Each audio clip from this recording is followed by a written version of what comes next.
What if one piece of software could simultaneously cut your file sizes by 50%, remove sensor dust, and bring the detail back into shots taken at extreme ISOs that you'd normally bin? Some reviewers call it a technical restoration layer, others a raw preprocessor. I'm going to call it by its name, DxO PureRAW. In this video, we'll explore the workflow, what's been added in this update, how it affects your RAW files, and how it compares to the competition. If you're new to the channel, my name's Will. I followed my heart to Africa 28 years ago to photograph its beautiful wildlife and landscapes. This channel is about life, photographing Africa. PureRAW is rather unique in that it's not packaged with editing software. Instead, it's designed to be the foundational first step in a RAW workflow, dedicated to 3 hardware issues. The first is interpreting your camera's raw sensor data in a step called demosaicing. And this is important because sensors are different. And although you can produce an algorithm that works across most, that lack of sameness means you'll be leaving detail out. Secondly, applying exhaustive, lab-tested optical corrections for specific lens and camera combinations. And these offer remarkable improvements, particularly for those that are less than optically perfect to start with. Thirdly, a lot of the time, denoise is characterized as a later step in a workflow, but it shouldn't be, or at least not all the time. It's intrinsically linked to innate sensor characteristics like differences between Bayer and X-trans sensors, or micro four thirds and full frame. Building denoise into the same pipe as demosaicing makes incredible sense to me, especially when you know that each supported sensor is actually lab tested. The process is to open a RAW file, make objective adjustments, and then save the output as an additional file with the foundational corrections built in. It's designed to slot in between the RAW file itself and your photo editor of choice. And the beauty is, that editor could be absolutely anything, or even nothing at all.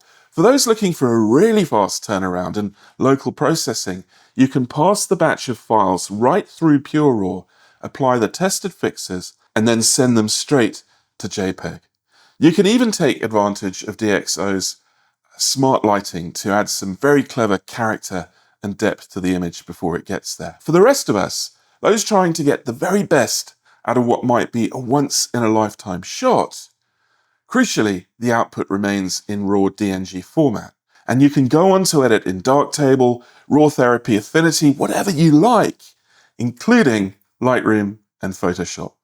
Perhaps the most important new feature is the availability of the more aggressive Deep Prime XD3 denoise process for Bayer sensor cameras. Fuji shooters could use it in version 5, but not the rest of us. Now we can, and it's definitely the heavy artillery for problem files. If you'd like a less aggressive process, there's also Deep Prime 3, which is both faster and more gentle on your files. For well-exposed, low ISO images, XD3 can be aggressive. But on the whole, the changes to the files are conservative and very well managed. There's AI dust and spot removal, which works really well in my testing. It finds dust without accidentally removing other objects. Now, I don't personally suffer much from dust spots. Shooting wildlife with shallow depths of field doesn't really highlight dust in a photograph, but it is useful for macro or landscape shooters working at those narrow apertures, or anyone really needing to quickly process lots of images to a good standard. The other main focus is optimizing speed and workflow. This makes it much more competitive with tools like Lightroom, and it needs to be, otherwise people just won't use it. The new batch parallelization is also useful for anyone pre-processing lots of images. Now that's not really me, but I can see it being incredibly useful for wedding or event photographers who pre-process everything before jumping into an editor like Photoshop. One of the biggest criticisms of all RAW-based denoise software was the tendency to produce massive files after processing. You could easily start with a normal 30 megabyte file, run denoise, and end up with a second 150 megabyte file to put next to it, or in Adobe's case, the file would just balloon in size. In this Canon R5 compressed RAW file, you can see the results of Topaz, PureRAW 5 and 6, and the new compressed DNG in the graph. Lightroom recently reduced the size of its own denoise files, and it was crucial for DxO to make this change to stay competitive. The same test on an uncompressed RAW file is even more impressive. Have a look at the results for the Canon R5 and older Canon 7D here. Storage is something that most photographers wrestle with daily, especially at the moment. And if you're one of them, this compression seems almost magical, especially if you're confident enough to discard the original RAW in favor of the denoised image. And that choice brings us squarely into the controversy around the loss of quality in compressed RAW formats. How much are we trading away for reduced file sizes? My testing reveals a few things. First off, files behave differently. They aren't all the same. And the biggest thing to look out for is not lack of detail, but changes to color, dynamic range, artifacts, and banding. With the naked eye, I struggle to see any difference at all, although I have been able to show differences in some files. This Carmine Beta was processed identically, and the only difference is compression. When layering the files and setting the blending mode to difference, you can see they aren't identical. From my perspective, provided I still have the original RAW, I'm perfectly happy with what I see. Of course, your mileage may vary, and you can easily test this for yourself with a free trial. So, if you're brave enough to commit to DNG over CR3 or whatever file comes out of your camera, and brave enough to discard your originals, you can save a massive amount of storage and expense by shifting to this compressed format. For the record, I'm not brave enough, and so I keep my RAWs. With all that in mind, I don't think it's DxO's intention that we should discard the RAWs. Instead, I think the idea is to keep the denoised and compressed image alongside and use it for any subjective editing. And in that respect, the reduction in file size is very welcome indeed. One of the aspects that gets left out of a lot of commentary on photography is the idea that there's no best. There are different situations, different contexts, different images, and for each of those images, there's a potential. And it's important to apply that idea to software like PureRAW. It really depends on what the subject is, how it was shot, and a lot of it actually depends on you, your expectations, what you think is good, your own subjective view. For general photography, the fight between DxO and Lightroom has come down to convenience. At the moment, Lightroom noise reduction is really very good. And of course, it's easy to use it inside that ecosystem. So if you're already an Adobe user, it doesn't make much sense to change over. However, I do give the edge to DxO, especially when you find that your particular combination of lens and camera benefit from DxO's lab testing. It can make a big difference when it works well. You can see from the example here that DxO is providing better detail and better noise reduction. There's lots of people out there who don't use Adobe or who want to move away from it for any number of reasons. And in this case, DxO makes a lot of sense. Another interesting comparison is the one between PureRAW and Topaz Photo AI. They have slightly different use cases. Both offer noise reduction, both offer sharpening in different ways. PureRAW relies on lens and camera corrections tested in the lab, while Topaz relies on AI to optimize its photographs. Topaz offers a little bit more in that it can very reliably and with great effect upsize and sharpen your images, along with a few other things as well. Crucially, however, Topaz offers the only workflow that allows you to retain your ICC colors. The way that works is to use Canon's own Digital Photo Professional software, apply the edits and the picture style there, then export it to a TIFF file, and then use that TIFF file as an import to Topaz Photo AI. I'm not aware of any other workflow, correct me if I'm wrong, to get the benefits of excellent denoise, sharpening and upsizing while still retaining the Canon picture style that you get from DPP. Night sky shots are always challenging to process, and there's a lot of different ways to do it. One of the most popular is to use stacks of images to average out the noise. But I'm sure you can imagine it's time consuming, it's complex to do in the dark. So what about denoise in post? I tested some old 5D Mark III files processed as a small stack of 4 light frames and 1 dark. I used Starry Landscape Stacker as well as Lightroom to stack 2 different versions of those files. And to be honest, PureRAW seemed to do a better job on a single frame than those pieces of software on 5 frames. When I tried PureRAW before stacking on each of the frames, I didn't really see a radical difference either. So for convenience in the dark, it seems viable to just take single frames.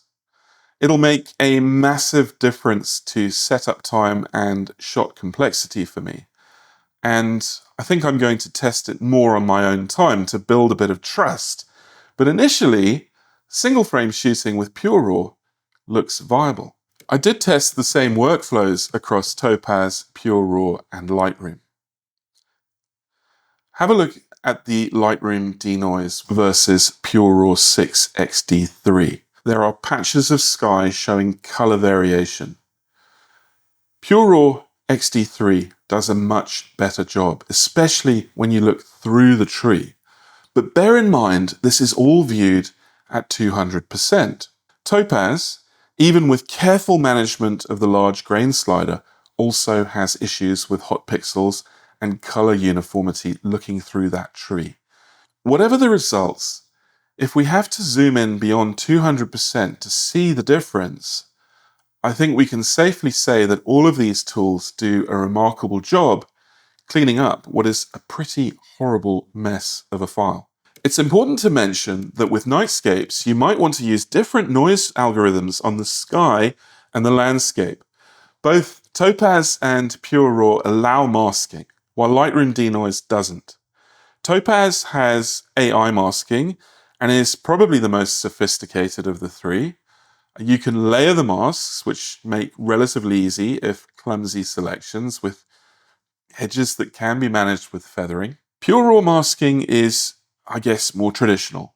It does allow for layers and actually feathers really well. And overall, it's a pleasant interface to use, a familiar interface to use, and does actually seem to produce good masked results. The best option would always be to make successive edits, save the files, and then mask them in dedicated layer-based software like Affinity or Photoshop. Not many people are aware that there are distinct species of zebra. The mountain zebra, brought back from near extinction, happens to live on my doorstep. Right now there's about 7,000 left in the wild, and they're characterful animals, extremely inquisitive and perky, and unlike their plains cousins who tend to just keep their heads down and munch grass, these guys will run and circle back and stare at you with intensity until you actually deign to take their picture. I photographed this group at ISO 32,000, the highest ISO of any file in my catalogue. It felt like the perfect challenge for a software head-to-head. Comparing Lightroom to the less aggressive Deep Prime 3 algorithm found in both PureRAW 5 and 6, I noticed something interesting. Lightroom handles color noise better straight out of the box. You can see this quite clearly in the white stripes on the zebra's face and legs, where Deep Prime leaves I guess you'd call it, distinct purple tint. Initially, I struggled with Topaz and was generating unsightly neon blue white stripes on the left of the zebra's face.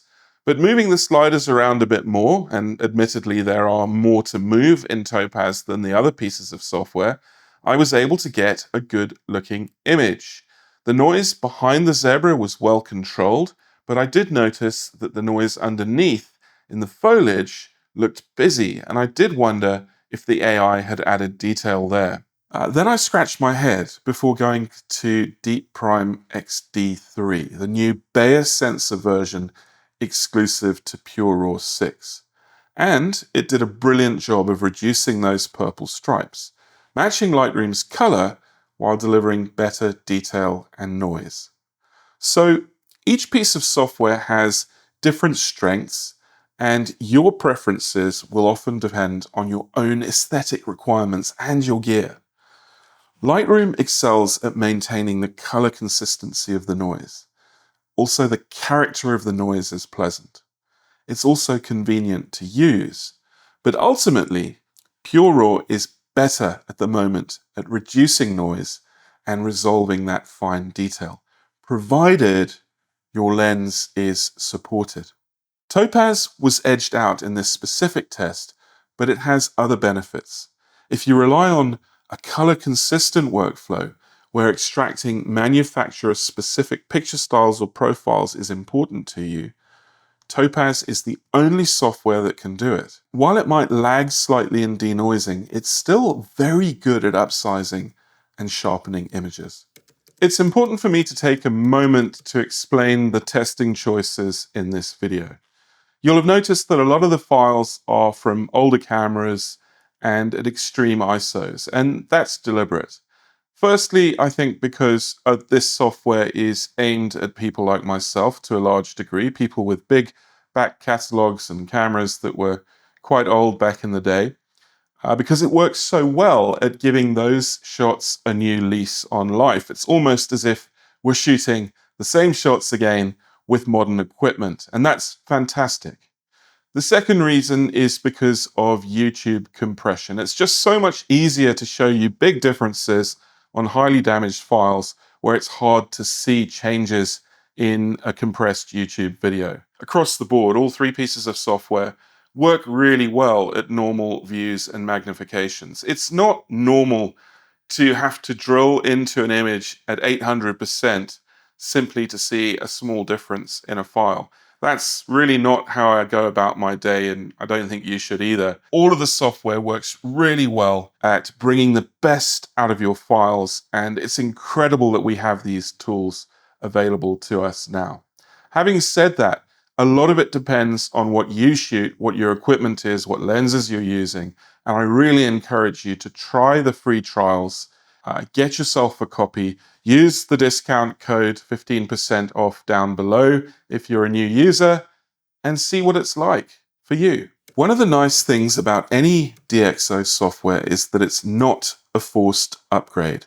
There's effectively a 2-year product cycle. Anyone, for instance, with version 4 at the moment can get a discounted upgrade to version 6. And version 5 obviously gets a discounted upgrade to version 6.